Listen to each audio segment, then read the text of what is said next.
Medical ચેકઅપની બબાલ બાદ પાયલ ગોટીની સુરક્ષામાં વધારો કરવામાં આવ્યો છે। પાયલ ગોટીના ઘરે પોલીસનો ચુસ્ત બંદોબસ્ત ગોઠવાયો છે।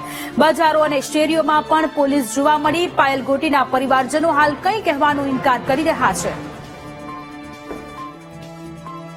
તો અમરેલીમાં પત્રકાંડ થયું, જેમાં પાયલ ગોટીની રાત્રે 12 વાગે ધરપકડ કરવામાં આવી। ત્યારબાદ મેડિકલ ચેકઅપ કરાવવાને લઈને આખું રાજકારણ ગરમાયું છે। ત્યારે અમે પાયલ ગોટીના પરિવારજનોનો સંપર્ક કરવાનો પ્રયત્ન કર્યો, પરંતુ એના પરિવારજનો કંઈ બોલવા માટે ઇનકાર કરી રહ્યા છે અને આ સાથે પાયલ ગોટીની સુરક્ષામાં પણ વધારો કરવામાં આવ્યો છે।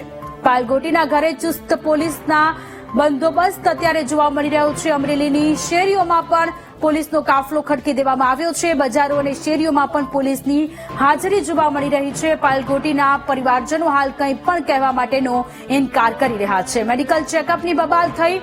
પાયલ ગોટીએ મેડિકલ ચેકઅપ કરાવવા માટેનો ઇનકાર કર્યો, જેને લઈને રાજકારણ ગરમાયું।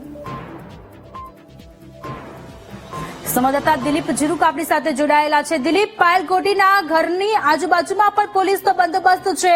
મેડિકલ ચેકઅપથી ઇનકાર કર્યા બાદ સુરક્ષામાં વધારો કરાયો છે। અમરેલી સત્તારી પાયલ ગોટીના ઘરે ચુસ્ત પોલીસનો બંદોબસ્ત ગોઠવવામાં આવ્યો છે। પાયલ ગોટીના ઘરે પોલીસના ધાડા ઉતારવામાં આવ્યા છે। ગઈકાલના મેડિકલ ચેકઅપની જે બબાલથી પરેશ ધાનાણીમાં સામેલ થયા, ત્યારબાદ સીફની ટીમ આવી હતી પાયલનો જે જવાબ લેવા। તેમની સાથે પરેશ ધાનાણી અને કેટલાક લોકો છે, અન્ય જે પોલીસ કર્મીઓ સાથે એમને પરેશ ધાનાણી સાથે બોલચાલ ચાલી થઈ અને સવારે પાયલને ઘરે મૂકવામાં આવ્યા હતા। ત્યારબાદ હાલ વિઠ્ઠલપુરની બજારોમાં અને શેરીમાં પોલીસનો ચુસ્ત બંદોબસ્ત ગોઠવવામાં આવ્યો છે। પાયલના ઘરવાળાઓ હજુ કાલ કંઈ કહેવાનો ઇનકાર કરી રહ્યા છે। તથા સવારમાં આજે મેડિકલ ચેકઅપ માટે પાયલને જવાનું હતું, પરંતુ હાલ પાયલ પોતાના ઘરમાં નથી। ત્યારે હાલ આજે વિઠ્ઠલપુરની શેરીઓ અને પાયલના ઘરે હાલ પોલીસના જી આભાર તમામ વિગતો માટે।